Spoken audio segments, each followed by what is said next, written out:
Hey everyone, and welcome to episode 270 of the Tick Bootcamp podcast. The title of today's interview is Stopping Lyme, an interview with Kayla Stevens. My name is Kelsey Watkins. And I'm Matt Sabatello. In this episode, you're going to learn so much about what Kayla Stevens did after being misdiagnosed and ultimately finding a homeopathic treatment that helped her improve tremendously. Without further ado, Stopping Lyme with Kayla Stevens. Kayla Stevens, welcome to the Tick Bootcamp podcast. We're so excited to be speaking with you today. I'm so excited to be here. Can you tell us a little bit about yourself? Where did you grow up? Where are you currently living? And what do you do for a living? Yeah, so I grew up in Western Massachusetts, and then I went to college in Maine, and I lived there for 5 years total. And now I'm living in Atlanta, Georgia. For work, I just recently finished my master's in health administration last year. So I'm working in the healthcare field remotely. I can work from home, which is good. But I'm also in the process of getting my IHP, which is my I'm going to be an integrative health practitioner, hopefully soon. So a lot of things going on. Well, that's very exciting. So take us back a little bit. Prior to you getting sick with Lyme disease and co-infections, what were your dreams and goals in life? What were your aspirations? Oh, geez. Okay. I loved to travel. That was probably my favorite thing in the world. I would consider myself a kind of well-seasoned traveler. So I was doing a lot of that. I was always on the go. I was living a very on-the-go lifestyle. I was kind of known as like the party girl of like different friend groups. Like I was always down to do something, always looking for an adventure, looking for fun. So before I got sick, I was also really young. I was in my early 20s still. So, that's just kind of the lifestyle I was living back then. All right. So when you were traveling around, were you aware of ticks?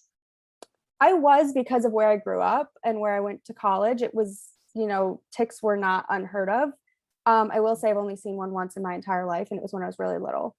So just goes to show you don't always see them. But I will say I did fall for the trap of they don't have ticks in other countries or regions of the United States. So growing up in New England, I knew of them and I knew how to be aware of them, but I just never saw them. So I didn't even think twice about it, honestly. Right. So ultimately, when did your initial symptoms begin? And explain to us how they developed over time. Yeah, so they began when I'll take you through the whole process of what happened. I was out at a bar in June of 2020, an outdoor bar with my boyfriend, and I came home and I noticed I had a mosquito bite. I thought it was a mosquito bite, like it was itchy and all that. So thought nothing of it. Woke up the next day with what I didn't know at the time was a bullseye rash. So again, grew up in New England, but didn't even think twice about it being in Georgia. I had the bullseye rash, but I thought it was a spider bite because that just seemed more realistic for being, in the city in Georgia. And so I did go to the ER because I had flu-like symptoms. So I did have flu-like symptoms immediately, like the next day. But then within a week, I had severe psychiatric symptoms, having suicidal thoughts I never had in my life, panic attacks. I thought I was dying. I was in the ER multiple times. My brain told me I was dying. And I kind of blocked a lot of this out for a while, as one would.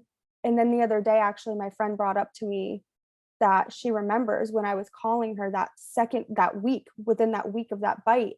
And I was calling her, telling her that my brain was telling me to jump off of my balcony. So it progressed super quickly. And I've never had I've always had a little bit of anxiety issues. I've been diagnosed with general anxiety disorder before this, but it was nothing unmanageable. I've never experienced thoughts like that in my life. And I just, deep down, I knew that wasn't me and something was wrong. And it was very clearly all connected to me. So the bite and the symptoms. Okay, so just to kind of go back, so you didn't have any symptoms prior to what you thought was a spider bite? No, nothing. And then pretty immediately after noticing the bite, you started developing psychiatric symptoms. Yeah, I did have flu-like symptoms the day after the bite. And then within 4 or 5 days after that is when the psychiatric symptoms came on. Can you explain to us a little bit more about what those flu-like symptoms were? So I had swollen lymph nodes. I had some pain like in random spots in my body, like joint pain, pain in my sternum here. I got a lot, which I now know that there's lymph nodes in there. Um, See, I can't really remember everything, but I did get to the ER because I was directed there through urgent care, and I did have a fever as well. So definitely fever, swollen lymph nodes. I don't think I had like a sore throat or anything like that, but definitely those two things were there. And how long did these symptoms go on? Um, a long time. I still have some of them, if I'm being honest. So, 2 years. Most of my symptoms are doing a little bit better, but the swollen lymph nodes, thing, I still do get that sometimes. And I didn't get fevers regularly after that. And how did your new symptoms that you were experiencing interfere with your goals and your aspirations, and traveling and the things that you Yeah. love to do? Yeah. So, well, to be fair, we were in the beginning of a pandemic, so I wasn't traveling as it was. So that was already affected. But I was in graduate school. I just finished my first semester of graduate school. So I wasn't, and it wasn't a program where I had the summer off. So I was still actively in school, and we were doing it from home because of the pandemic, which worked in my favor. But I mean, I couldn't even get out of bed for, I don't even remember, at least 6 months or more. So I was just doing school from bed. I wasn't able to honestly like do exams, do papers. Like I wasn't able to do much. I do not know how I made it through. I don't even remember. Like I don't. It kind of blacked it all out. But so it definitely affected that. I couldn't have a social life anymore. And that was kind of the turning point, at least here in Georgia, where people were starting to be a little social again. They're like, okay, we can go do things outside. And I was watching all of my friends kind of continue their life to the best of their ability during that time. And like I couldn't do that. So it was very hard. I think the hardest thing for me was watching other people go out and do things. Like with social media, you can't get away from watching other people live their lives. So I'm watching all my friends, everyone around me live their lives as if nothing's happening, and my world completely stopped.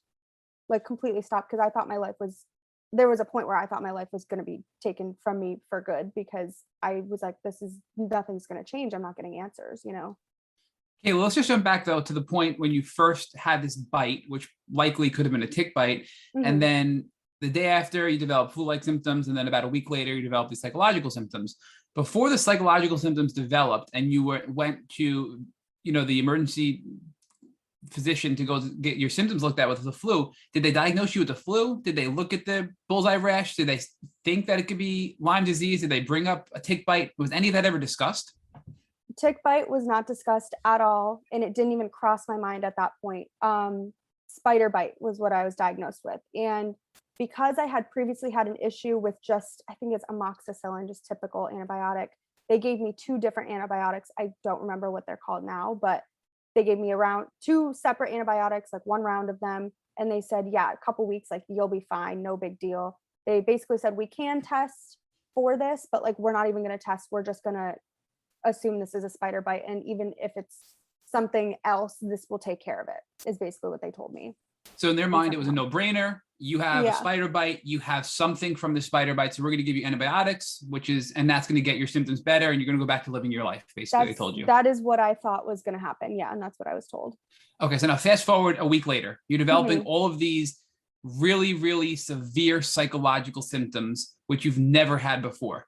And you talked Yeah. about suicidal ideations, severe panic attacks, depression, thinking you were going to die. You mentioned all these things to us, right? Mhm. And did you go back to your doctor at that point a week later and say, hey, what the heck? I'm a week into antibiotics, and what's going on here?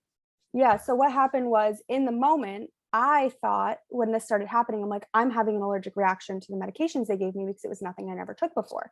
So I'm on the phone with poison control, and they're like, no, this shouldn't be happening to you with these medications. Then I end up calling the ER that I was at, and saying, hey, just talking with whoever was there, a nurse that was working, and she was she talked me down from the panic attack a little bit, but you know how it is. It's like not one of those things where you can just talk yourself out of it when it's just not in your control like that. But she basically convinced me that I was feeling that way because of the state of the world, which I knew wasn't true, but I just needed an answer. So I just kind of rolled with it. And then it kept going on for days to the point where I knew I had to go to the emergency room. I was like, I thought I was dying. I was like, to my boyfriend, I was like, you have to take me to the emergency room now. I don't know what is about to happen. So I did end up back in the same ER after all of that. And the new doctor I saw convinced me, state of the world, you're having panic attacks because of the state of the world. Here's some Ativan. And he gave me a couple weeks worth of Ativan and sent me home. So you were dismissed twice in a 1 week window. So the first time you were dismissed was you had all these symptoms, you were given antibiotics, you didn't get better physically with your flu-like symptoms, but yet they said, it's definitely a spider bite, we don't have to do anything else. Now you're developing psychological symptoms and they're saying, well, the pandemic just started. It must be because it's COVID anxiety. And therefore here, take some prescription medication to help with your anxiety is what happened. Yeah. Yep. Okay. So did you believe, Kayla, did you believe that these were psychological symptoms brought on by the pandemic? Or did you think that there was something deeper going on in your body? No, I knew it. I knew it was something deeper because I know myself. No doctor knows me better than I know me. And I knew this wasn't right. This wasn't, I mean, it only made sense. I was bit and then all of a sudden I just wasn't the same ever again. Like, I mean, it just was very easy for me to piece together, but they just kept convincing me. I wasn't really questioning it, but I was like, okay, I was just kind of going with it because I'm like, well, if they think that it's just going to go away, then, that's what I want. So I'm just going to go with what they're saying. But let's talk about that, Kayla, because I had a very similar experience where I knew there was something else going on. I was in a very similar situation where I had, out of the blue panic attacks, out of the blue physical decline. And I was told, hey, it's probably psychological. And hey, you should go down that road. And I accepted that knowing there was something deeper. And you just had the same thing. You knew there was something deeper, but yet you just went with it. Why do you think you went with it when our instincts are telling us not to accept that answer, yet we still go down that road that we know isn't right for us? I think we do that because that's what we're taught. We're taught that doctors know more than we do. And this is not an attack on doctors or anything like that. But, being medically gaslit is the worst feeling in the world. And being told your symptoms are not, real. Like if you're listening to this, you've probably been through that. So I think we're just taught that, doctors know more than you know medically. So what they're saying must be true. And so even though I knew it wasn't true, I wanted what they were saying to be true because I'm like, okay, then it will just go away and I'll be okay. So I wanted that to be true at the same time, but I did know that there was something deeper going on. And I don't think until it got a little bit further was when I was like, okay, I have to take this into my own hands. Did it help? So you were given the pharmaceuticals to help with this anxiety and depression, and you wanted it to help, but you knew it wouldn't. I mean, I'm assuming it probably didn't help you get that much better. And if it did, it was just barely scratching the surface as to relieving your symptoms. No, it didn't help. If anything, the Ativan, the anxiety prescription they gave me prolonged the action that I took because it was covering up my symptoms. So I was still having anxiety, but because they gave me 2 weeks worth of it, I was taking it every day and kind of suppressing it. And it took me a few more weeks to notice like, oh, this is actually not gotten better at all till I ran out of the prescription and realized I don't have anything now to take for this panic and this anxiety. So it's almost like it didn't do anything for me. The antibiotics didn't scratch the surface at all. I got worse from this point. So I think it was just covering it up. But let's dissect that from two different angles. So the first angle is from the anxiety medication. It did help mask your anxiety. So your anxiety was lessened, but it was still there under the surface, which prolonged your diagnosis, you're saying, correct? Yeah. Okay. Yeah. And then physically speaking, you were on antibiotics still, and you weren't feeling much better. So what was going on in that area? I mean, were you telling your doctors, hey, look, beyond the psychological component, I'm still physically unwell. What's going on? Yes. So I was getting worse actually physically. It reached a point where I was having so much muscle and joint pain. I was like on the phone with my parents crying all the time. And I just, I was 25. I was a competitive dancer my whole life. This was weird. Like this didn't make any sense to me where this was coming from. So at that point, I did start looking into what it could be. I started researching myself. And I actually found Krista Nanos on TikTok. And so that's how I figured out myself. I was like, this is Lyme. I just knew it from watching her videos. And so then I brought that to the ER and I only kept going to the ER because I kept going to urgent care and they kept directing me to the ER.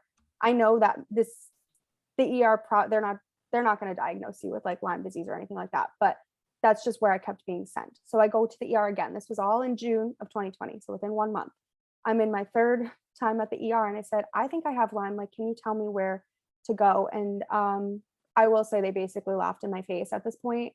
They made me feel like I was wasting resources, made me feel like I was a hypochondriac, all that, and said, there's no way you have Lyme. The doctor looked at me in the face and said, we don't have ticks in Georgia and you have lupus. So here, go see these different types of doctors from here.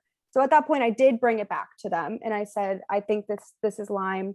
They didn't really care. And they refused to test you. They didn't even run a test. Yeah. And it's funny because I've heard from different people, like the ER is not going to test you for Lyme. That's just not what they do. They'll send you to infectious disease. But then I had a friend a couple weeks after this go to the same emergency room and was tested for Lyme right away because they had a tick bite. So it's just, I don't know, who would, maybe in New England, I think they would test you for that right away. Here, it sounds like they did it to somebody else, but they didn't for me. So they did direct me from there. They sent me to, they also did all sorts of tests, like I couldn't breathe. I was having air hunger. So they x-rayed, I was fine. Blood tests, I was fine. Didn't have elevated white blood cells or anything.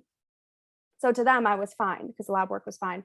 So they sent me to a rheumatologist and to an infectious disease from there. So now I'm on to my next set of doctors. Okay. So, but at the ER and at your urgent care doctor, you're having flu-like symptoms, which are the hallmark symptoms of Lyme disease. Now you're having air hunger. Never before have you had air hunger, which is a symptom of babesia, another tick-borne illness, right? Which is very common with Lyme. We know the testing isn't great. They're refusing to test you regardless. And they're saying, hey, go follow up with infectious disease and a rheumatologist. So if they're suspecting something that could be bacterial or from a disease standpoint, they didn't even run the testing at the hospital, which is frustrating from my standpoint, right? You're at a hospital, run the blood work. I'm there, do it, right? Tell me what's going on. I'm suffering, but that's another story. So, but they also told you at the hospital, they thought it could be lupus. So they wanted you to get explored from a rheumatological standpoint from autoimmunity, which lupus is an autoimmune disease, but they also wanted you to get checked out from an infectious disease standpoint to make sure there was no infection brewing in your body, correct? Correct, yeah. Okay. So when you heard lupus, and now at this point, you're starting to become your own doctor, you're researching, you're learning about Lyme, you're on TikTok, you're meeting other people who have Lyme, you're making the connection between your symptoms and Lyme disease, you're connecting all these dots, you're networking with people in the community. When you heard about lupus, what were your thoughts about lupus? Did you think maybe, or were you sort of confused about the whole thing? So I did not think I had lupus because at this point I was full-heartedly convinced that it was Lyme and various infections. And the ER didn't know this, my grandmother had lupus and struggled really badly with lupus. So it was important for me to rule that out, but I was very convinced it was not lupus. I was like, that is not what this is. And so I did rule that out. It wasn't lupus. But Kayla, what I find interesting about this is, our stories are very similar because my grandmother had lupus later on in life. It was really bad and she was able to get into remission. And the last 10 years of her life, she was in remission from lupus. I tested positive for lupus as well and various autoimmune diseases because Lyme will compromise your immune system, right? And I think I'm genetically predisposed to these autoimmune tendencies, and therefore it brought out this genetic expression of autoimmunity, which is popping all these autoimmune levels for many autoimmune diseases. But once I started treating the root cause, Lyme disease, co-infections, viruses, etc., my autoimmunity levels dropped from alarmingly high to within reference range to being normal. So do you think that there's something there that maybe, you like I are genetically predisposed to autoimmunity because it runs in our family, and that was brought out because you were compromised after being infected with Lyme disease? So that kind of makes me think that maybe if this had gone on further, it could have turned into something autoimmune, But when I had my autoimmune markers checked, like I didn't have anything autoimmune. He was not worried at all. So, but I do think about that sometimes about, if this had gone on, would it have turned into something else or brought out, like you're saying, brought out something else? but rheumatologist had nothing for me. So you go to the rheumatologist, mhm, nothing is there. You have no nothing's autoimmune there. diseases, move on. Talk to us So about infectious disease. yeah, so infectious disease, that was, you know how infectious disease goes. But so this guy tells me that he knows a ton about Lyme disease because he studied in Maryland. And so he convinces me that if I have Lyme, he's going to be the one to find it and all this. He basically didn't even test me the first time because I had a fever when I showed up. It was the middle of the summer in Georgia, and I was driving without my AC on because I love the heat. So it could have just been that, but they wouldn't even see me or test me. So we had to talk on the phone. So they didn't run any sort of test. He just said, I'm going to give you 3 weeks of amoxicillin because we have now found out I wasn't allergic to it. We just somehow narrowed it down to I wasn't allergic. I just had taken too much once. I don't really remember all the details of that. But he gave me 3 weeks of amoxicillin and said, if you have Lyme, this is going to take care of it. So that will help us narrow down what's going on. I am again convinced that I'm going to be fine in 3 weeks, even if I do have Lyme. Nothing gets better. If anything gets worse, my joint pain gets worse. Psychiatric symptoms are not even slightly going away.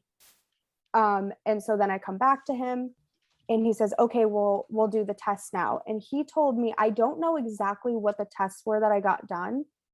But he told me it wasn't the typical Lyme test. He told me he tested a different way so that if I had he tested for antibodies essentially, but he was trying to convince me that it was not a typical test, but I think it might've been. It comes back, I have nothing, which is now we know is normal, to not show up, Lyme positive on your Lyme tests, and they're super inaccurate, but I didn't know that at the time. So, he ends up giving me doxycycline anyways for 2 weeks or something, very small amount of time. Then I come back after the doxycycline, I'm still not better. And he basically says that there's nothing further he can do for me. I told him I'm having memory loss now. I was like, I can't remember things. I'm throwing my laundry in the trash. I mean, it was crazy. I was doing things I shouldn't have been doing at 25. Like I thought I had dementia at this point. It escalated, at this point. And he said, well, just do some puzzles, like crosswords and puzzles, because that will keep your mind moving, which I don't disagree with that, but that's, you're not going to wonder why I'm having memory loss at 25 years old. And he said, there's nothing else he could do for me, to come back in 6 months if I'm still feeling sick, because it's possible that I had West Nile virus. He offered me a spinal tap at this point. But I just personally know a lot about spinal taps and people that have had them. And I just didn't feel like I was ready to explore that yet without looking at other options. So I refused the spinal tap at that point and said, no, I'll figure something else out. So that basically sums up my experience with infectious disease. I saw him 3 times and he sent me away saying it's possibly West Nile virus, but couldn't diagnose me with anything else. So Kayla, looking back now, knowing what you know now, do you think that these allergic reactions and the weird symptoms that you were having after starting the antibiotics, do you believe, looking back, that was actually you having Herxheimer reactions? Possibly, yeah. I didn't even think about it like that, but that would make sense. I was just thinking, I've always thought because I was so sick and my illness was progressing and I wasn't treating properly. But yeah, that actually makes a lot of sense too. The reason I asked is because the same thing happened to me. I started having these crazy reactions, and I remember at one point wanting to call 911 because I thought I was allergic to these medications. Yeah, that does make so much sense. But yeah, I guess I just always thought, they're not treating me the way I needed to be treated. And so it's just progressing quickly and I was just getting worse, but that does make sense. Lupus is on the table, not lupus. Maybe West Nile, but let us know in a few months how you feel. I have to wonder, is the introduction of these psychological symptoms causing these other doctors to, and I know you don't want to be critical towards doctors, so I'll say this, do you think that they were being lazy? Well, she doesn't fit any traditional diagnosis and she has some psychological symptoms, so we're just going to say it's mental health and kind of write her off to that side of the medical world. Do you think that had an impact on doctors wanting to really help you get to the root cause? Yeah, I think so. And yeah, when I say I don't want to be critical towards doctors, I say that because I have a lot of nurses in my family and doctors in my family who I know like that would never be their intention. So I just want to make sure I'm not talking about everybody when I, stereotyping everybody. But I mean, and you have a master's in healthcare administration, so of course you don't be negative for which doctors. is ironic. Which is ironic because I do feel so differently about the healthcare system now, obviously, when you go through something like this. But I do prefer now in my journey more natural, holistic options. So I will say, after everything I've learned, I think doctors, it's not even necessarily that they're being lazy all the time. I think they're doing what they are taught. Like, this is such a bigger issue than just one single doctor. This is a system-wide education issue. So I think they're not taught about Lyme disease the way that it actually is. They're not taught to look at root causes. They're simply, a lot of them do not know how to do that. So, but yeah, I agree. It could also just be pure laziness of being like, well, I explored the few things I know, so move on. It could be a mix of it all. So before we get to your Lyme literate naturopath who helped you get diagnosed with Lyme, and within a few months of your symptoms becoming present in your life, let's talk about looking back, right? Because Kelsey talked to you about your childhood. Do you think, because there's a lot of different views on how somebody can become so sick so fast. So Dr. Rolls believes that if you have one tick bite and you're immunocompromised because of exposure to mold, for example, that one tick bite can make you chronically ill and as sick as you are and were. I should say were, not are. On the other hand, you could have been bitten multiple times, and multiple bites throughout your life could lead you to become as sick as you were when it becomes the final straw that broke the camel's back scenario, when you get your last tick bite, which possibly could have been in June of 2020. So what do you think it was for you? Do you think it was one tick bite and you had a weakened immune system and that was the reason that you got so sick? Or do you think that you had multiple bites and you didn't even know it throughout your life? Yeah, so as of recently, we'll get into that, but I was given more information by other doctors that have told me that I was actually infected previously to 2020. So, and looking back, I was going to school in Northern Maine. I could name 10 people off the top of my head that I know from my college time that have Lyme disease. So, I mean, it's so common up there that it makes so much sense to me. And it kind of makes sense as to why I progressed so quickly like that. But also I have been exposed to mold as well. So it really, I think it could go so many ways for me. So it's really that toxic soup, right? You were reinfected various times throughout your life. You were exposed to mold, which weakened your immune system. We know it all comes down to your immune system. We talked about your pivot to natural health, which we're going to go to in natural medicine. But now let's focus on your diagnosis with, well, I guess, first of all, how did you find your Lyme literate naturopathic doctor after being failed by infectious disease? The rheumatologist, the ER doctors, the urgent care doctor, everybody's saying either you're crazy, you have all these other diagnoses, or come back and see me in a few months. Like, how did you find a Lyme literate doctor that you knew would be able to help you after being so let down by so many doctors? Yeah, so this was the turning point in my journey, and I owe a lot of these people, I feel like, my life. So I love to tell this part. So I already mentioned I found Krista on TikTok, and I was convinced I had Lyme by speaking with her. And, she did tell me to find a Lyme literate doctor, but I guess I didn't totally understand what that meant at the time, because I just thought, oh, finding another infectious disease doctor that believes me. Like, I just, how we're taught that that's the one way to get healthy is through the typical Western medical system. So I was still had my blinders on. I just didn't know better. So I'm calling my family. All my family's like, it's okay if you just have mental health issues. Like, it's okay. And I'm like, but I'm telling you, like, nobody could understand what was going on. So, Kayla, I'm sorry to interrupt. Even your family doubted you if you were really sick. It sounds like your family thought maybe you were just mental health issues, right? Well, yeah. And it's not that they were doubting me. I think it's just like we were trying to make sense of it. And that's all people could make sense of, was that it's okay if you have mental health issues. Like, that's all we could make sense of. I also live very far away from my family. So the only person who watched me physically go change this was my boyfriend. I was living with him this whole time. So he's the only one that could, and I mean, he's not me, so he can't understand from that point of view, but he watched it happen. So he's probably the only one that was like, okay, this makes no sense. So basically a cousin of mine had heard, not from me, but from another family member, what was going on. And she happened to work with a guy who had Lyme disease so bad that he was diagnosed with lymphoma, had all of his multiple lymph nodes removed, diagnosed with Parkinson's, and everything under the sun for years and years and years. And so now that he is better, he spends his life advocating.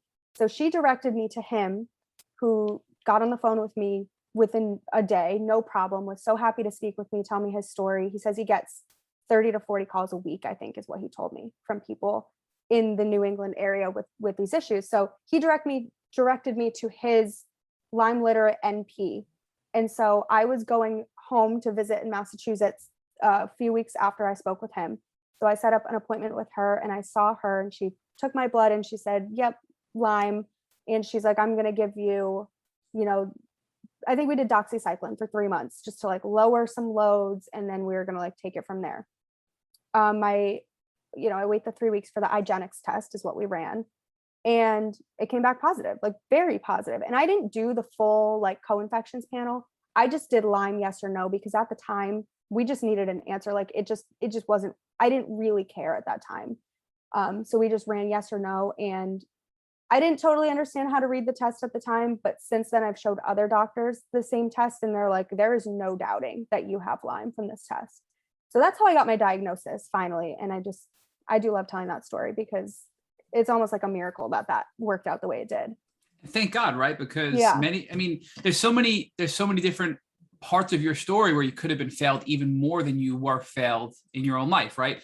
I mean, how many people have Lyme disease and don't even have it as a thought in their mind that they can have Lyme disease, right? You at least you got sick, you thought Lyme, and then you found a doctor to help you get the proper diagnosis. I often wonder how many people are out there that are sick and suffering that have other diagnoses but really have Lyme disease and are suffering greatly and don't know any better. But I think about it all the time. And so it's on one hand, yes, you're very blessed. But on the other hand, let's be real. It sucks to have chronic Lyme disease, right? So you have to have a drive to fight to get better. And if you don't have that drive, like clearly you had since the beginning when you started doing your own research, you're not going to get better. And I mean, looking at you, obviously talking to you today, we know that you've made significant progress in your healing journey because you wouldn't give up. You kept fighting and you've done, I'm sure, a ton of things to heal, which we're going to talk about now. But before we go there, actually, let's talk about, so you went home to Massachusetts, you're visiting with your family, and I want to talk about your health at that time, right? So physically, where was your health at this time? Mentally and psychologically, where was your health at this time? And what was your family's reaction to you when you went home? Because that only your boyfriend saw you decline. So now that you're going home and they see how sick you are, how did your family respond to you? So that's tough because what everyone says about people with chronic Lyme is you don't look sick. So I feel like people still couldn't totally understand because I looked the same. I mean, I definitely had dropped a little weight and I've always been very tiny. So that's noticeable because I had so many panic attacks and so much anxiety that I would say I didn't eat for the whole summer of 2020. I mean, I was doing smoothies. Like I've always been very into nutrition and health. That's what I went to school for. So I've always, I know eating is important. But I was so sick, I couldn't do it. So I dropped some weight. So people definitely noticed that. And I wasn't eating certain foods anymore because I was doing the research and I was putting the connection between sugar and my panic attacks and gluten and my symptoms. So I started doing that. And I think people actually started to question if I had an eating disorder. I would say that was the biggest thing during that time for me, is people maybe were confused if why I was acting that way. But I looked fine. And the reason I was going home already was because my mom was getting married. So I feel like we were kind of in the midst of other things. And there wasn't really time for anyone to notice. Like my dad and my stepmom, I went and I stayed with them in their house when I went to visit home. And my stepmom's a nurse. And so they knew something was wrong. But they couldn't really understand because I don't think they'd ever seen something like this before. So I was having panic attacks. I was, freaking out a lot, crying, thinking I was dying. But I did also get more anxiety medication from my Lyme literate NP. So I could at least kind of control that aspect. So it's hard. I feel like they really didn't see the worst of it still. Right. I mean, because it is an invisible illness, and generally the symptoms that people see the most, like for me, were my neurological symptoms. And, did you ever have any sort of cognitive decline where you had trouble recalling words or speaking or things like that would be noticeable to people in your life that you didn't have before? Yeah, and I will say my boyfriend is just the one that noticed that because we lived together, and there was a time I threw my laundry in the trash can instead of in the like laundry, and I was forgetting words, forgetting people's names. I would be opening doors and cabinets and just like walking away because I have no idea why I was there, which sometimes I tell people that and they make a joke and they're like, "Oh, that happens to me all the time." And I'm like, "No, but it's really actually not funny. It's very scary." And so he's really the only one that saw that, I would say. My parents didn't really get a chance because we were busy. There was a wedding and stuff going on. So no one else really saw that. So let's talk about now you're treating with this naturopathic doctor. You went on doxycycline, I believe, for many months, right? How many months were you on doxycycline for in total? She actually wasn't naturopathic. She did kind of incorporate herbs on occasion, but like she was more Western medicine, but like Lyme literate. So she understood Lyme very well. So she was a naturopathic practitioner though, or was she a medical doctor? She's a medical. Oh, I'm sorry. Okay, yep, she's a medical doctor. I have seen naturopathic since, okay. But so she put me on doxycycline for 3 months, and helped me with vitamin supplement support, helped me understand the process of detoxing and all of that. So she knew what she was doing, and I trusted her. But I guess I just feel now that antibiotics aren't necessarily the end all be all for most people. But we did doxycycline for 3 months. And then after that, she put me on something called Keftin, maybe. Cephorexime is the generic name. And I can't remember what the other name is. But so that's probably what did the most for me while I was on antibiotics, because it was crossing the brain barrier. And I feel like it was bringing down kind of like the memory loss, the brain fog. It wasn't end all be all, but I noticed a difference when I was taking that. But was it a pill? Was it an IV? It was all oral. I never did okay. IV antibiotics. So all oral antibiotics. So they did help, but like I was never getting to a point where I was like, okay, I see the light at the end of the tunnel. Like that never happened for me on antibiotics. But they did help where I could function, and I got through grad school. I couldn't really work, but I was in grad school part-time from home, and I was able to somehow miraculously finish that. And then the problem was the dose was so high of these antibiotics that I would go to the pharmacy, and the pharmacist would always be like, "Are you sure this wasn't a mistake?" And they would kind of threaten to not give them to me. And I feel like, okay, like I need them, and they don't understand Lyme, so I'm just gonna keep going with it and trusting it. And I did trust her, but I just think I know a lot of more information about the specific infections I had now, and I just don't think the antibiotics were ever going to be the end all be all for me. But total length of time on those two specifically, and then sometimes we'd rotate in another antibiotic and different supplements and this and that. But those were the main things I did: the doxycycline and the cephorexime. That was about 16 months because I stopped taking antibiotics cold turkey in maybe the first week of November or last week of October of 2021. Not that long ago. Okay, so the antibiotics essentially allowed you to not decline, keep you at a baseline, but you weren't getting much better, and you were able to get through graduate school and basically barely survive and get on with your life, but be able, at a minimal, graduate and function a little bit. Yeah, and I will say as well, I'll add in, I was not functioning as my normal self at all. Like I was miserable. I couldn't socialize. My personality had changed a lot. That's something I forgot to mention earlier. My personality was so different. I'm very social. I love meeting new people, love doing new things. I couldn't be around people. My couple best friends, and other than that, it was like, I don't like you and I don't want to be near you. Like I was a different person. And so I was still at that point. The antibiotics did not help me with that at all. Talk to us about the impact this is having on your personal life, right? Mm-hmm. So you mentioned your friendships, and you had, it sounds like a long-term boyfriend. How is this affecting your relationship first with your boyfriend? Because he knew you when you were healthy. Now he's seeing you, not being able to remember why you went to the pantry. He's seeing you not be able to get words out. And now he's seeing you, not eat because you're just so sick. And now you're a different person altogether with your personality. So how is this having an impact on your intimate relationship with your boyfriend at the time? Yeah.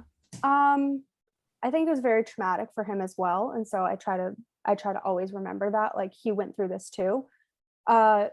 It definitely affects your relationship because I wasn't the same person. I wasn't the person that I was when we started dating. And I think we'd only been dating, it was less than a year when this happened to me. And so I think we had to go through something that people don't go through until they're like late into marriage sometimes, you know? So I think we had to go through a lot of stuff that people don't normally go through. And we were used to being out and partying all the time and having a good time, having this huge social life. We're both big social butterflies, to being constrained to the house, only worrying about illness at such a young age. I think it caused a lot of stress and a lot of strain because we couldn't focus on normal people, early 20s relationship stuff. We were focused on real heavy stuff. So I think it just caused a lot of strain. And I think there's a lot of, I mean, to this day, like I just really came out of a lot of this. So I think we're really just still building back, you know, getting used to being normal again, because he went through all of this with me. It wasn't just me by myself. You know, we were in each other's space all the time. So I think, if that makes sense, I think there's just a lot of building back of like the relationship almost. Like It does. And building like a new relationship, because I'm not necessarily the same as I was before, not the same person as I was. But let's talk about how he responded to your illness. I Mhm. guess the first question I have is, did he believe in your Lyme diagnosis once you got diagnosed through IGeneX, or was he doubting whether or not you were really sick? You know, because some people, it varies from person to person. Yeah. So I think when I first brought to his attention before a diagnosis, I was like, I have Lyme. He was like, no, I don't think it's Lyme. But he actually has a friend who had Lyme so bad that his organs were failing and he almost didn't make it, basically, from this, like directly correlated from the Lyme. So once I got this, you know, we went home and I got this test. He was there with me to get the test. And he believed it 100%. So he believed it. He wasn't doubting it.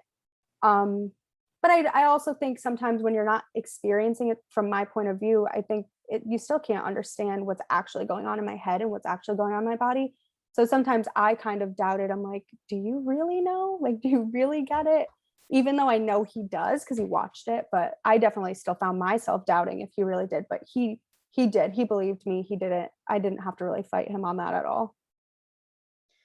So, Kayla, once he finally understood what was going on, you got your diagnosis and he accepted it as well. Mm-hmm. Did he help explain it to your friends and family members that weren't so sure and just thought it was psychiatric issues or an eating disorder? Did he help explain that to them? Mm-hmm. Definitely with my dad. I know like him and my dad spent some time on the phone a few times. So I think in that case, yes. But I think to my close friends and family, I mean, I did all that. I explained it to them. I didn't really need his assistance necessarily in that case.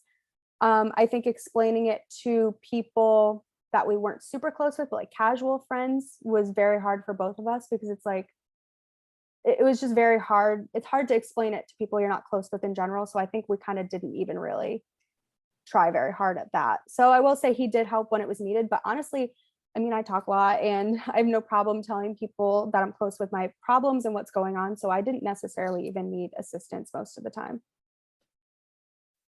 Talk to us about November of 2021, because that's when you decided to stop taking the antibiotics after, I think you said, about 14 months. So Yep. what made did you make that decision, or was it your doctor made that decision? And why was that decision made to stop treating with antibiotics when in reality you were just sort of sustaining your level of health and not improving?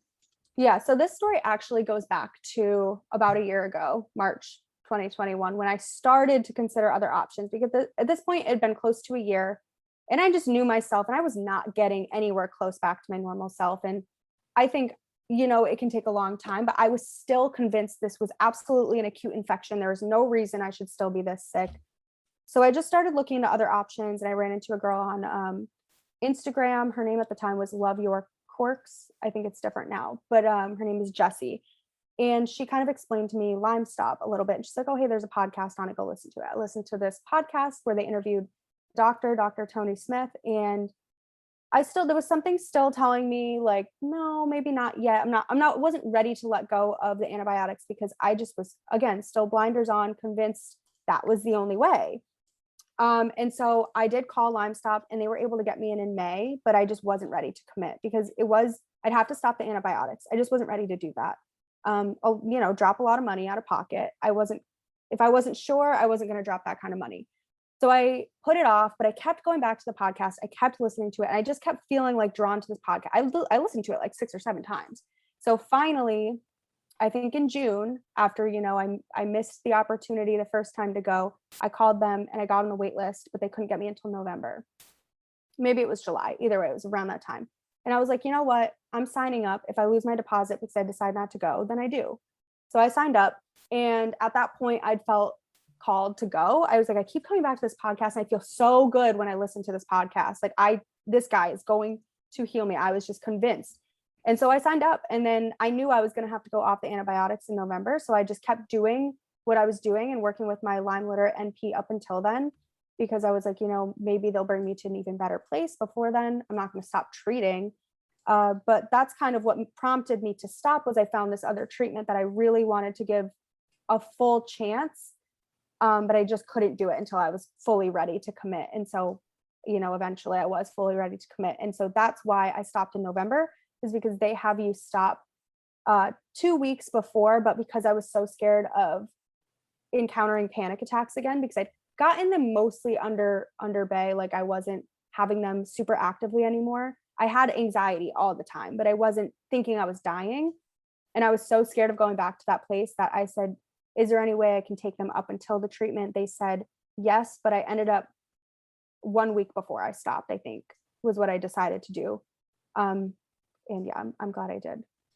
Okay, let's quickly, just for our listeners, talk about Lyme Stop, because we've had other people on, like Ashley Bellinger, who have treated at Lyme Stop and have had success, and we've heard a little bit about it. But one of the things that we always hear is, what is Lyme Stop, right? Yeah. I mean, it's very vague. So how I understand Lyme Stop is they use magnets to target areas of your body that are known to be prone to where the infections are, I guess, most prominently located in your body.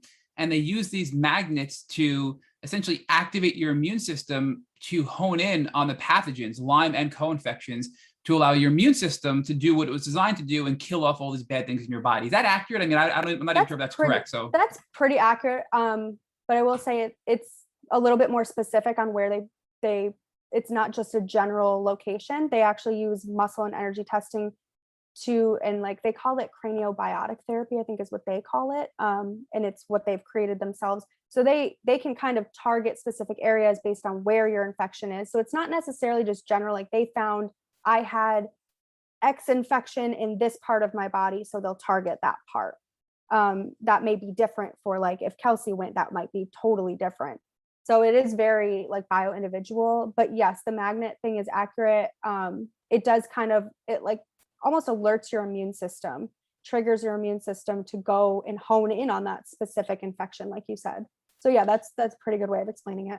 So the energy testing helps the practitioner identify what parts of your body to address. You use magnets on those parts of your body. And I'm trying to simplify it so I can understand it. I'm just trying to break it down, right? Yep. So we're using these magnets on those parts of the body. And then those magnets are invoking an immune response, even in immune compromised people, to allow your immune system to become strong and then kill off these pathogens. And it's not the magnets that are actually treating, it's the immune system that's treating, but the magnets are allowing your immune system to focus again and hone in on these pathogens, correct? Yes. Yep. That's a good way to explain it. Okay. So how long, I mean, did you have to go physically to Lyme Stop? And yep. If so, how long did you have to stay there? I mean, that must have been, an experience, right? It was. So I went in November of 2020. I flew out to Coeur d'Alene, Idaho. Well, I flew into Spokane, Washington, and drove to Coeur d'Alene. And I had to bring my boyfriend as well, because they said, we need to treat your partner for EBV if you both have EBV, so you're not passing that back and forth and you can actually get better. So I took him with me. We went, and from Georgia, I wasn't really getting a direct flight. So it was, when you're very, very sick, that is a huge trip to make across the country like that. So we go, and my treatment was over 2 days. So I probably spent, 3 or 4 days total there. But I will say the experience was really great, just in the town in general. Like, we ended up loving the town, and like, I kind of want to go back to visit. I loved it so much.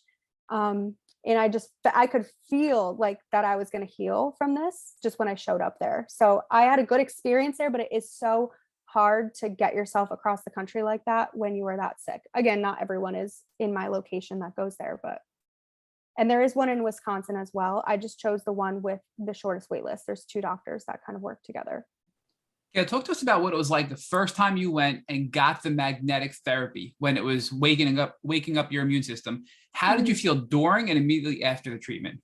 So a lot of people, I'm in a Facebook group with people that go to Lyme Stop. I follow people's stories. I've been following them for, over a year. So I know what it's typically like to go here and go through this. I will say, I think mine is very rare at how good I felt so quickly. People do not really have the reaction that I have. So I went and I had my treatments on the first day. It was very scary and nerve wracking because he was able to tell me a lot of the infections that I had that I knew I probably had, but he was able to tell me where, and it was just very scary. He told me I had Bartonella in my brain and cerebral spinal fluid, and that was the one that, I just broke down crying when he told me that. Um, And and Kayla, Bartonella is a pathogen that's extremely often associated with psychological yeah, symptoms. And you had this rapid onset of psychological symptoms, right? So now it's all coming together and making sense, right? it was super validating. It was so validating, but yeah, it was very scary to hear that because I'm like, I knew this, I did know it, but just to hear it, you're like, I can't believe that this is my life. And so he ended up finding 10 different co-infections essentially, and a few other things that aren't necessarily Lyme related, but your body is as a whole needs to be treated. So, but the experience was good. It was different because I'd never done any sort of holistic treatment like this. Essentially, I have, played with herbs and in supplements, but nothing like this. And I really had to put my full trust in it. But he did such a good job of explaining it and making you feel confident in it when you're there that it was just great. But physically, I would say I was tired. I was fatigued. I was, a little stressed, but nothing super out of the ordinary for how sick I was. And then on my flight home, he's like, some of these symptoms, it's going to be attacking an infection one by one, your immune system. So some new symptoms might come on that you haven't had. Basically, expect anything. So I was prepared. I was expecting absolutely anything.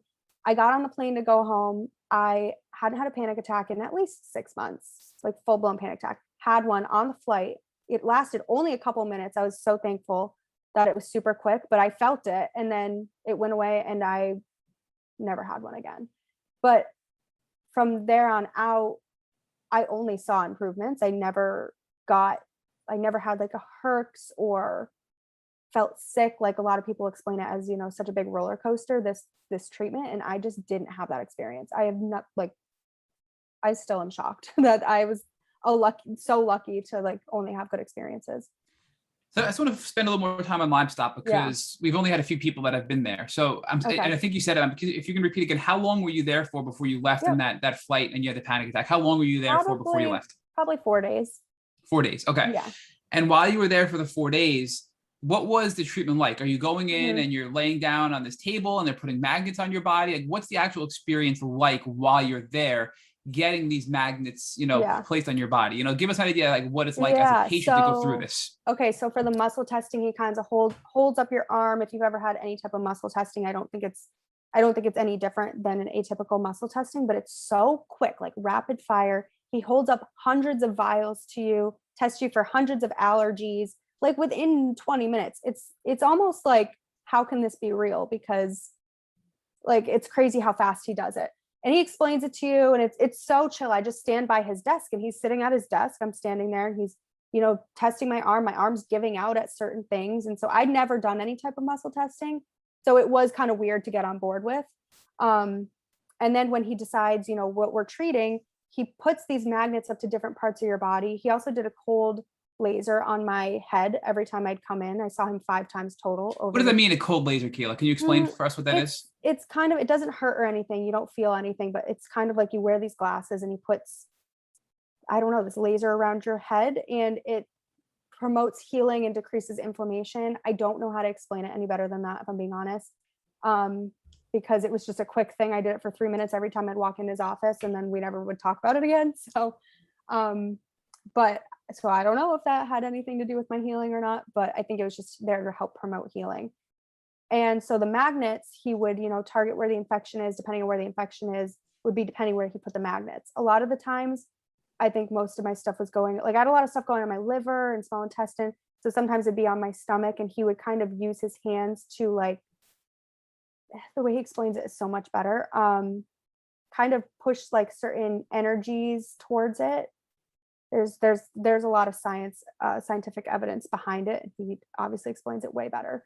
But just from a patient perspective that doesn't have all that knowledge, he kind of just swipes his hand to a certain direction, and it gives like a certain charge to your body, like negative or positive charge to your body, and alerts your immune system that it's there. So sometimes I'd be holding the magnets. A lot of times I'd hold them up here on my shoulders, and they were like big like that, and they were just heavy magnets, and I'd hold them, and that was it. I mean, it was so non-invasive.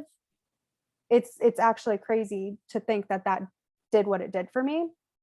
But that's like from the patient experience, that's it. And I saw him 5 times over 2 days.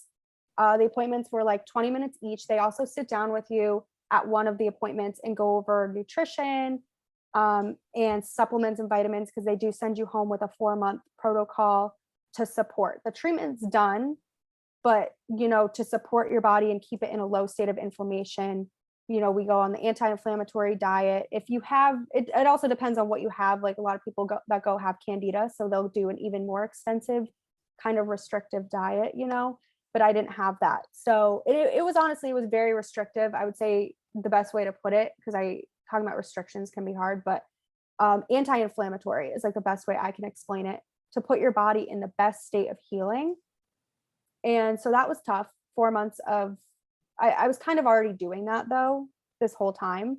So for me, I feel like it wasn't the biggest change, but they do sit down with you and they explain to you why you're not eating, you shouldn't be eating certain things if you can help it, why, you're taking certain supplements, because he muscle tests you for all these different supplements too and what your body needs. So like, I mean, I was taking so many, probably 30, 40 different capsules a day.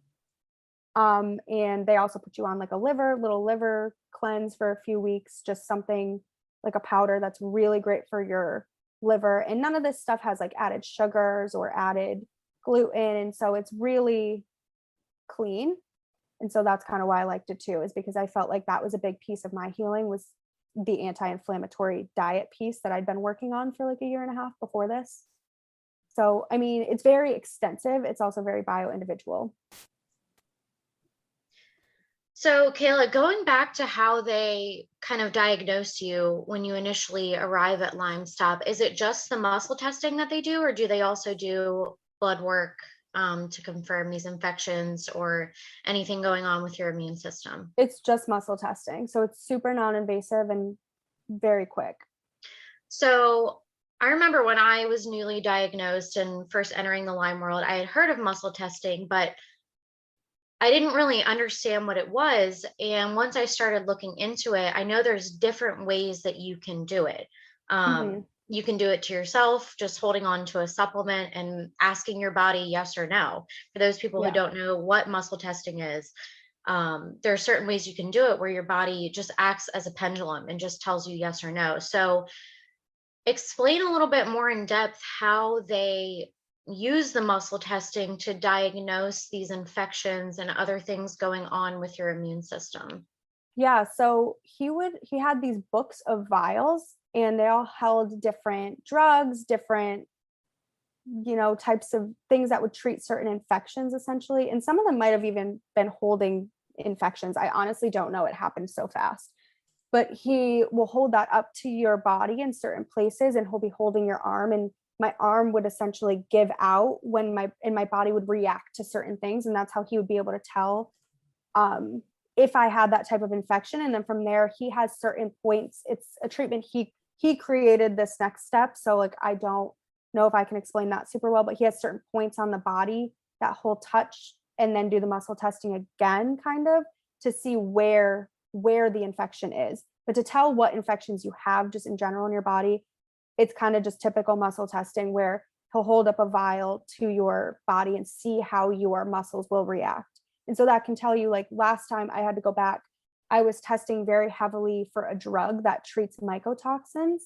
And so he could kind of tell my body was asking for that drug for them to treat the mycotoxins essentially. So it's not like do you have this, yes or no, but it's kind of like, well, my body's reacting to something that would treat this, or reacting to something, it's reacting a certain way to certain things. And that can kind of, get you guessing. That was kind of going to be a follow-up, was do they also do the muscle testing for all of the supplements and medications that they prescribe to you as well, just to kind of confirm that your body is saying yes or no to these things? Yeah, so he muscle tests for all of that. So when I went back, he muscle tested me again for a lot of the supplements that they had me on. And he was able to tell me, you know, if there were a few he suggested to stay on if I wanted to. And that was super cool too, because you can bring to him on your first visit supplements that you've been taking per your other doctors, and he'll muscle test you on if you really need them or not. And so I was borderline hypothyroid for a while. Like I didn't have hypothyroidism, but one of my doctors was concerned that it was getting there. And so I brought to him my thyroid supplement. That was the only one I really was like, okay, should I be taking this or not? Other than that, I was just going to trust what he said. And he tested me for it. My body was like, no, you don't need this particular supplement. So then I never took it again. And I don't think I have issues with thyroid anymore. But yeah, you can even bring to him certain supplements. He said people bring him baskets of supplements that they're taking, and he'll test all of them on them and let them know which ones that they should probably continue and which ones they might not need so much. Kayla, muscle testing is a hard concept for people to accept. I mean, coming from where I was before I got sick, if you told me, 10 years ago, right, I would have been like, what are you talking about? That is batshit crazy, right? Right. I mean, today I'm like, freaking great, right? But like, there's a huge barrier of entry to accept things like this. And for us, we were just so desperate. We wanted to get better. And then these things help us. And then we realize they're valid because they help us when we're so desperate. But for people listening that are caretakers or maybe new to this Lyme journey, and even when I first was, new to this Lyme world and this Lyme literate world, how can you explain it where it'll make it a little bit easier for people to accept that something like this can be actually valid and helpful? Because it took me a long time to get there. And I don't know, I can't myself explain this in a way that makes it easier for people to digest and accept as a valid tool to identify what may or may not be good for our bodies. Yeah, so that's a good question, because like you said, it's hard to explain. I also feel that it's hard to explain. I guess just the best way to explain it, or, if you're on the fence about it, is like, what do you have to lose by trying muscle testing? What do you have to lose? I mean, it almost just felt like, how could he get so much information from that? It's kind of crazy. Like, how could he get that much information? But of course I knew I needed to do this, and I trusted it, and I followed it. And it brought me to such a better place that now I'm trying to learn how to muscle test on myself. So I guess a good way to explain it is just, your body has energy. We're all made up of energy. That's what we are. And so when your body is in contact with something that it wants or doesn't want, it is capable of telling you that. I get that that's such a hard concept to grasp, but we are made of energy. That's just a fact. And so your body can feel that energy of a supplement or a vial of like that drug that I was testing like heavily for. My body was reacting so heavily to that drug. If I'm taking that drug and I have mycotoxins, my body is going to respond to that. So kind of like, what's the difference of it being on the outside? The energy of my body is still capable of picking up on that when it's up, like being held up. If you can't see me, I'm holding my hand up to like my chest area. Like that's where we would put it sometimes, like just up to my chest, and my body's capable of reading that energy and feeling that if it wants it or not. So I know that's probably not the best answer everyone's looking for. No, but I think it's a really good explain. It's a good answer, Kayla, because it's non-invasive, as you noted earlier. Mm-hmm. There's zero risk.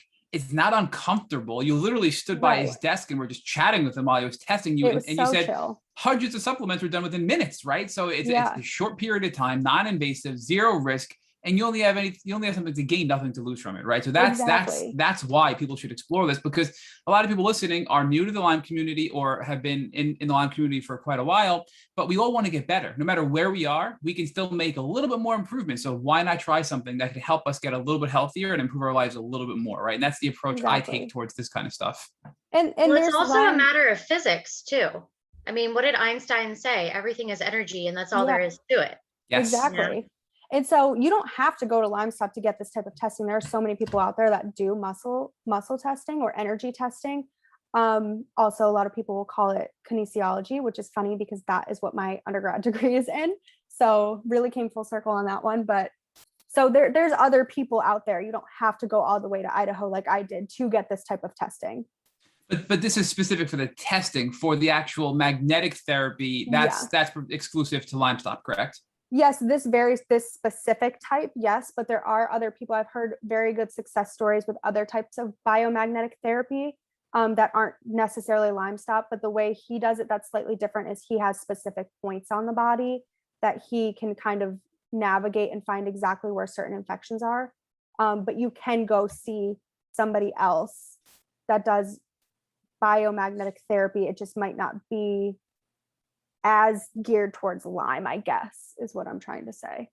Right. Let's dig a little bit deeper on that one, right? So Lyme stop and biomagnetism, but specifically Lyme stop, I know it's not just for Lyme disease, but it's for all of the known co-infections, right? It includes things like Bartonella, Babesia, Ehrlichia, mycoplasma, mycoplasma pneumonia, chlamydia pneumonia, the protomyxoa, the rickettsia, the HHV6, the cytomegalovirus, the Epstein-Barr virus, and a ton of other co-infections, right? So people that are listening are like, I have so much going on. It's not just Lyme disease, but biomagnetism and Lyme stop is a honed in specialized treatment that's going to target not only the Lyme bacteria, but a ton of other bacteria, viruses, protozoa, parasites, etc. Correct? Yeah. And I mean, I have my paperwork here too. I can read to you if you're interested what I actually had. Oh, please. We'd love to know what you had. Okay. Yes. Oh, let's geek out. Let's do it. Okay. So there's a lot on here. So it's going to take me a couple minutes to get through it. I have one side of my sheet of papers is not Lyme related. And then one side is Lyme related. I'll do the Lyme related first. So for co-infections, and then he also kind of tells me where they were located in my body. And that's kind of crazy too. So I'll tell you that. So I had Borrelia, which is bacterial Lyme disease. I had that in my blood, my spleen, my lymph system, and my bladder. I had Babesia in my blood and my spleen. I had Bartonella in my brain, cerebral spinal fluid, small intestine, my blood, and my spleen. I kind of forgot about that one because I was so focused on the brain that I was like, I forgot I had that all over the place. I had mycoplasma pneumoniae in my blood and my spleen. And then he has these different Lyme viruses listed out. So like, tick transmitted or however you got your Lyme transmitted viruses that don't have names that he's just discovered over time. So they don't have names, they just have numbers. But I had 5 different Lyme related viruses in my small intestine. And then one of them was also in my blood and my spleen. And then I had the cyst form of Borrelia in my small intestine. So like the egg form. And that was it for Lyme. That was it. That's for it. Lyme. Oh, come on. But there's so many others on here that I didn't have, like Ehrlichia and all the, like I didn't have any of those. So you just infected in your brain, your every single organ in your body, your blood. Organ. I mean, pretty much every single part of your body is infected with tick-borne illness. But that's it. No big deal. Yeah, it's really nothing, guys. And then I'll tell you what he found. So when he's doing all this testing, he's finding things that aren't just Lyme related because your whole body matters. If you're immunocompromised, you're not going to get better if you're not addressing everything, essentially, is how he explains it. So he found aspergillus, which is a type of mold, in my sinuses. He found protozoa in my small intestine, which I think is some sort of parasitic type infection. And then he found parasites in my small intestine. And then he found a random virus in my liver. And he found EBV, Epstein-Barr virus, in my blood, spleen, and lymph system. And he found that I had mercury toxicity specifically in my liver. So he'll test for heavy metals too. He does explain that his treatment and testing for heavy metals isn't super extensive, but it's a good place to start with that. So but it's still popped that you had heavy metal toxicity, despite the fact that it's not extensive. You had an idea of what was going on in your body regarding heavy metals. Yeah. And so he does address all of that. And then he found that I had a neurotransmitter deficiency. So he'll test for like kind of what's going on in your brain neurotransmitter wise.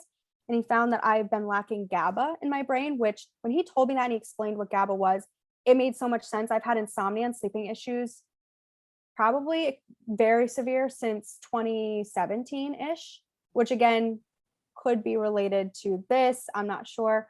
I think it was. I think it's been all along. Yeah. And so it explained though, the lack of GABA in my brain explained to me I had a better understanding now of why I really couldn't sleep aside from the Lyme too.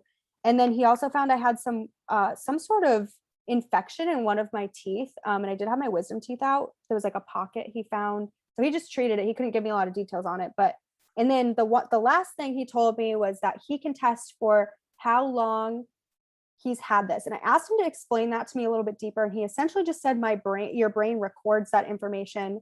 Do with that what you will. I don't know how to explain it any differently than that, because that's just what he told me.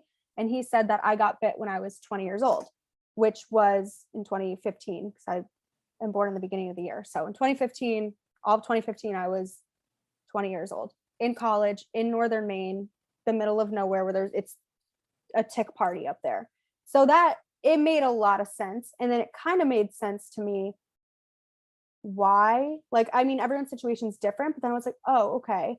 So that could explain why I got so sick so fast too, because some people don't get sick that quickly, or, you know, maybe we just don't hear about it. But you had mold exposure too. I mean, that, right. Yeah, the perfect storm, truly. I really did. And so, yeah, I mean, I know that was a lot, but that's what he diagnosed me with on my first trip to see him. So one of the things that you listed a lot of things there. Yeah, I know. But one of the things that I found really interesting was like the unknown tick diseases. Yeah. Which I don't know if you've read the book Bitten, but I know she talks about what is the unknown disease that she talks about in there, Matt. I forget what they call it. Oh, it's Swiss Agent. Is that the one you're talking about? Swiss Agent. Yes. Yeah, Chris Newby, the author of Bitten. Yep. And I've often wondered, I'm like, is that why a lot of us with Lyme disease become chronic? Is it the Swiss Agent? Is it some unknown tick disease? I mean, new diseases are constantly coming around. I mean, a new one recently was the Heartland virus that was found in 6 states. I saw that. So I find that very interesting. Yeah. And so he doesn't put names to them. He just calls it, on my paper, it's Lyme virus A, Lyme virus B. They just have numbers. And I think he keeps adding, like, over years when he starts finding these new things. I think it's just, he just keeps adding. Or maybe it's just like other species of Borrelia. So like Lyme specifically is Borrelia burgdorferi, but then there's other species of Borrelia, like Borrelia afzelii, garini, and there's a whole bunch of different ones. So maybe it's different species of Borrelia that just haven't been found yet. Right. Yeah. And that's the thing, is I don't really have any information on those, but that's what we know ticks can carry, you know, I think up to 100 different pathogens in their gut, right? So how many things are we getting from a tick bite that we don't even know about? To Kelsey's point and to your point, Kayla, we're calling them tick disease 1, 2, 3, 4, 5 because we don't even know what they are yet, right? So what combination of things are going to make us so sick so fast? So was it the mold plus the tick bite? Was it multiple tick bites and then you got sick finally in 2020? Was it, you know, unknown tick viruses that are going to make even more sick so quickly? So there's so many unknowns when it comes to tick-borne illnesses and chronic Lyme disease that I think really make us all unique, right, when it comes to treatment and figuring out what's going on in our own situation. But you brought up something really, really interesting about the GABA and the neurotransmitters. And I'm fascinated by that because so many people with chronic Lyme disease have never experienced psychological issues like yourself, Kayla, right? And you are a prime example. You know now you had a lack of GABA. So for those listening, GABA is a neurotransmitter that allows you to be at a state of calm, rest. It allows you to sleep. And it's when your nervous system is at a state of rest and digest. And that's when you're at a calm state, not in fight or flight. And if you're not producing enough GABA, what we learned is we recently interviewed Bob Miller, who's a tick-borne illness genetic specialist. And he taught us that you can have a genetic SNP or a genetic deficiency that doesn't allow your body to properly convert these neurotransmitters. So what happens is you have something called glutamate, which is a neurotransmitter that and glutamate is associated with people that are very driven. It makes you very motivated. It gives you energy, but in high quantities, it can cause severe anxiety, depression, overstimulation, and even hallucinations, right? A lot of neurological symptoms. If you have this genetic SNP and Lyme disease, it's sort of, again, adding to the perfect storm where you're not converting the glutamate to GABA, and then you're not being able to relax and you're having these crazy panic attacks. So I wonder if you possibly have this genetic SNP that is not allowing you to convert glutamate to GABA. And that kind of is consistent with what your results showed through Lyme Stop, that you weren't having enough GABA, which is correlated to your psychological symptoms, right? So there's so many factors that connect here that I think, you know, it's almost impossible to narrow down exactly how to treat chronic Lyme disease. I mean, what do you think about that with the neurotransmitter side of things and understanding the impact that GABA has on allowing you to have a peaceful mind versus glutamate, which causes you to have an anxious mind? So, I mean, just when he told me that and he explained that to me, it made a lot of sense. So like, I do think it's a piece of the puzzle, but again, I don't know what was causing that. So like, was it the Lyme that was causing that, or was it just like this genetic SNP? Like, I don't know that information. So I guess I don't really have a whole lot to say about that piece of it, but it makes sense. And I wasn't able to rest even before I was actively sick. I had a lot of sleeping problems. I've been on multiple sleeping and different anxiety meds to help me sleep, over the years. So once he actually, while we were treating, he gave me something I was taking a lot of GABA, essentially supplementing with GABA to help support, which I'm not taking anymore, but I was. And I just think that was another piece of the puzzle. Like, I needed that to help support me through that treatment. And I was able to get off. I mean, this is now, we're going down a different route here, different story, but that anxiety medication that I was taking back in the beginning of my story, I had taken for well over a year every single day to sleep because I couldn't sleep without it. And it is addictive.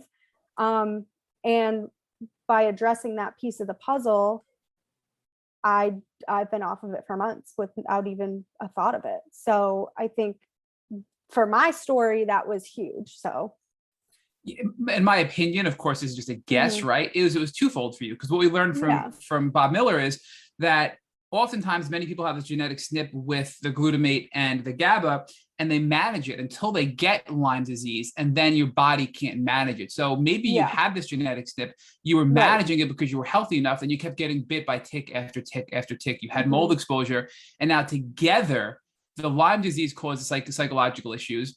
The glutamate caused psychological issues, and that was just too much for your body to be able to just function with. And then you just crashed, right? And now you have to rebuild your body. You have to treat the Lyme using Lyme Stop to target your immune system to kill all of the pathogens with Lyme disease, viruses, bacteria, protozoa, etc. And then you had to address the GABA deficiency, which you probably had your whole life. And again, it's just a guess, right? But collectively for you and your story, Kayla, that helped you get to the health that you're at today, which I know is pretty great, right? Yeah. And so, like, I don't know if I have that genetic SNP. I don't know, but I think it was a huge piece in supporting me. Cause I always ask myself, okay, I'm having this symptom or this symptom, or I'm not sleeping, right? Or I'm always anxious, but why? You have to ask yourself, what's the root cause here? So, just supplementing with GABA, like, wasn't going to be the end all be all, but it did support me through that treatment, which I think in turn did help. So before Kelsey finishes up and talks to everybody and you about your transformation, what you're doing today, I mean, and your awesome work on social media and helping the community, giving back, I want to just focus on the present. I mean, in March of 2022, you stopped, the 4-month regimen of supplements with Lyme Stop. I mean, you told us on your pre-interview questionnaire that on average, you're about 80% recovered. And on some days, you're 100% when you're not home because you didn't get mold in your home, right? So, I mean, you're taking yourself out of the mold. You're pretty much fully recovered at this point. So what is your life like now compared to when you were at your worst? And give us an idea of things you're doing today that you never dreamed of doing when you were at your worst and super sick. Yeah. Well, there's just so much. I'm like, where do I start? So after my treatment for a while, I was actually working 2 jobs, and that was wild. I wasn't even able to work one before, but I was doing it from home, but I was doing it. I was working a full-time job and a part-time job on the side, because during my treatment, I was like, I'm not going out. I'm not going to see anybody. I'm going to keep to myself and focus on my healing. So why not just keep busy? And I was doing it totally fine. I was sleeping a normal amount. I was calling my friends all the time. I just completely transformed. So now that I'm done with that treatment, I did have to go back, and I was left with only when I retested, I was testing for mycotoxins and mold still. And the only Lyme infection he could find was Borrelia in my joints. And he did retreat it. And I feel that it has left me. I have not retested yet, but I feel I don't associate with Lyme disease in current times anymore. But when I leave my house, we do know I have mold, and I've done a mycotoxin test separately. I'm addressing that, not through Lyme Stop. That's not really their scope anymore. But I leave my house and I sometimes feel 100% better. No brain fog, no joint pain. nothing like that. But then when I'm in my house, I do feel a little bit of that. So that's why I say I'm 80% better, because I'm doing so much stuff and my personality has completely come back. I'm gonna be honest, I've drank alcohol since that treatment. And that's like, I can't even believe I did that. I mean, I didn't feel great after, but it wasn't really worth it. But I mean, I'm doing things that I'm like, I never thought I'd be able to do again. I've already gone on a vacation. I have a couple more trips planned this summer. I'm planning a move. I mean, things that I didn't think I would be able to ever do, because I didn't think I would ever be this well again.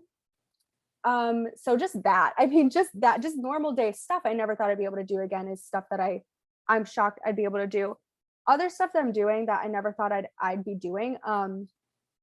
I am currently in a program to become an integrative health practitioner, and I'm hoping to have, my goal is to have my own, online practice and see clients on my own. And so eventually I have such a passion for this now that like, I know I'm capable of doing it and I want to do it.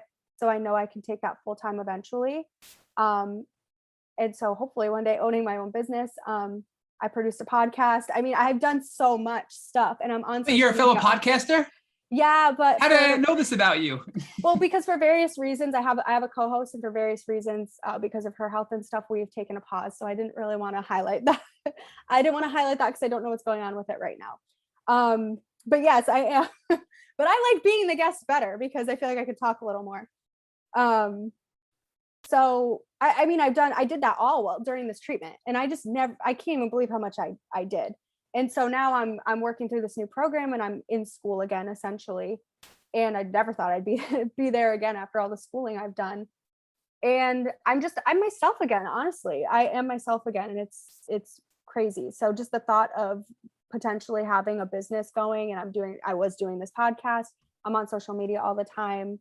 And I'm chatting with people at least every day, at least once a day. People are in my DMs telling me, asking me for guidance, which, I'm not a doctor. I can only say so much, but asking me for guidance. How do I find a Lyme literate doctor? Or how do I look into Lyme stop? Or telling me I'm an inspiration to them. And like, I never thought I'd be in that position to be like a mentor and an inspiration for other people.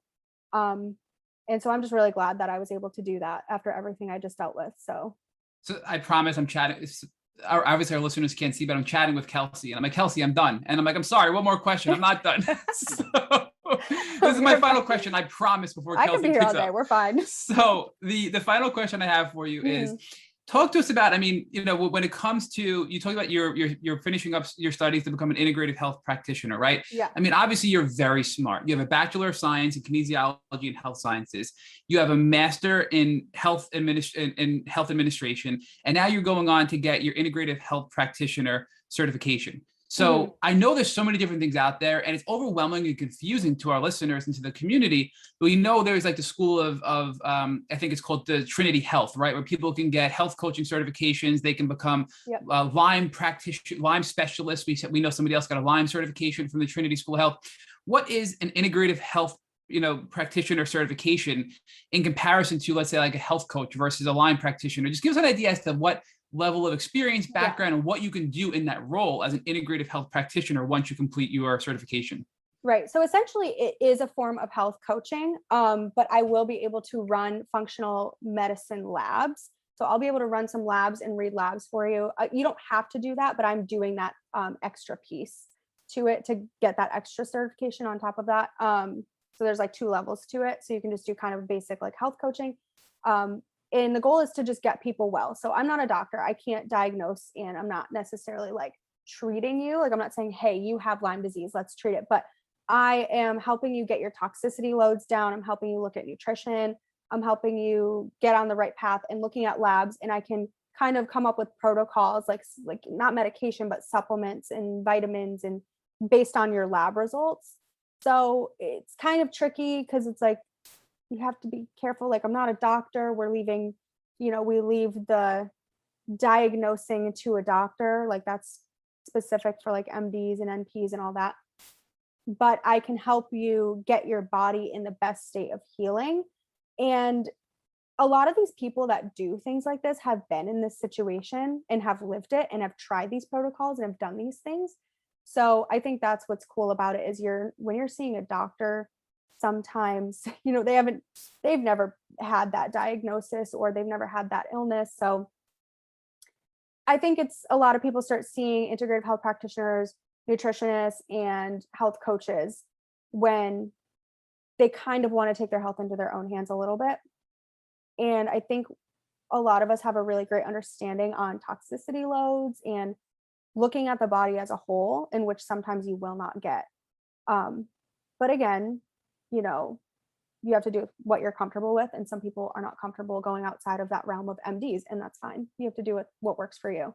But my goal, after seeing how many people were coming to me, asking me for advice, I'm like, I already have this background in health and nutrition. Like I could just take this to the next level. And I realized I've always had a little bit of underlying passion for it. I went to school for kinesiology and health sciences, and I loved my degree, but I didn't know what I wanted to do with it for so long.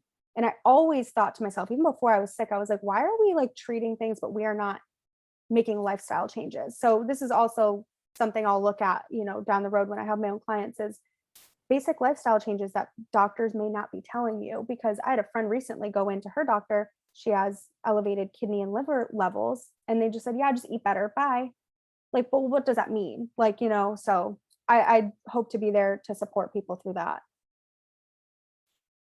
Well, that's really great. And I have no doubt in my mind that you're going to help many of people. Thank you, Kelsey.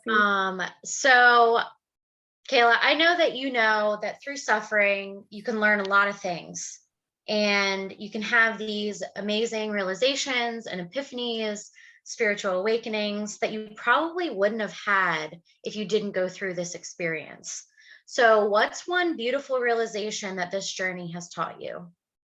There's so many things, but I think the power of community is something that I try to focus on every day, because that's how I got to where I am, through someone on TikTok who was advocating and talking about it, through a cousin's coworker who's advocating. So just the power of, being your own advocate and relying on the community that do understand, instead of focusing on the people that don't understand. And that is, people are going to listen to that and be like, that's so much easier said than done. It is. It took me a year and a half to have this realization of like, why am I so focused on trying to force people to understand what I'm going through? I don't want them to understand. I don't want people to be in this position.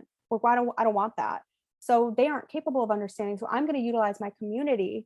There are so many people out there. It seems like there aren't, because of the way Lyme disease, and this can go for other illnesses. This can go for other things. You can apply this to anything, but Lyme disease specifically, it seems like there's nobody out there that has it, but there actually are so many. You just have to try to utilize your resources and make the connections. If I didn't network and connect with people who understood what I was dealing with, I don't know where I'd be right now. I don't know where I'd be. So I think just relying on community and navigating where there are people who do understand you in any aspect in life is very important. And so now I try to look at that, and I try to apply that to other pieces of my life now as well, because even though I'm doing better, people and I'm a lot more social. I'm seeing old friends again. I'm seeing people again.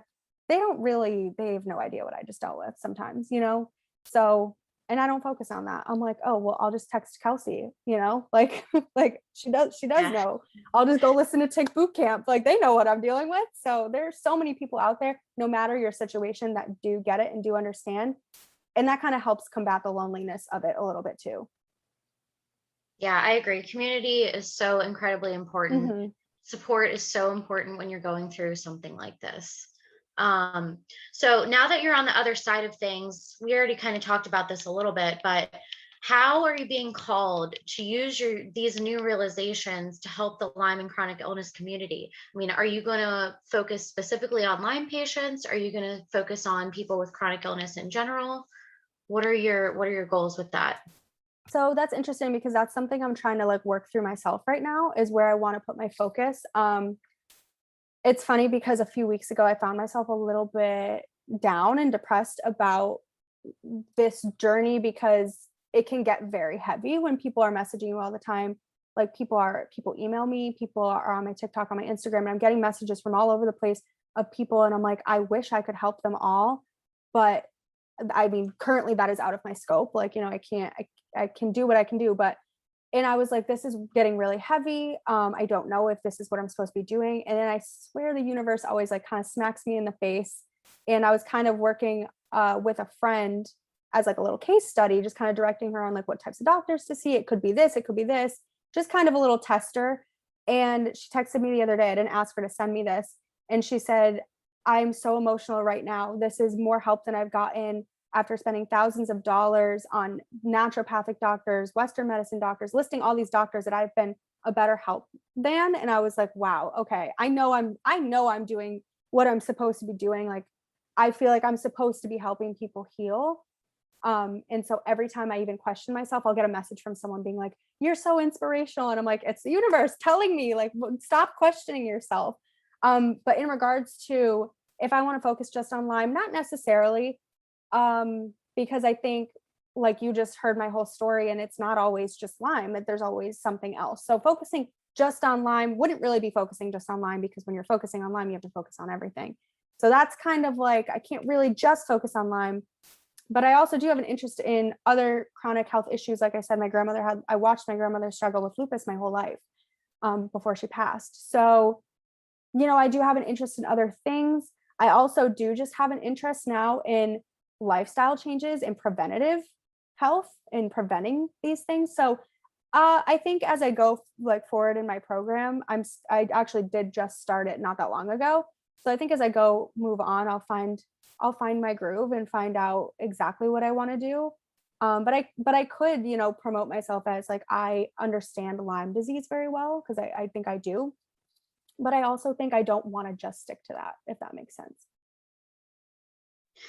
Yeah, that definitely makes sense. So now I have to know, knowing what you know now, if a loved one came to you with a tick biting them, what would you recommend they do so they would not wind up with chronic Lyme disease?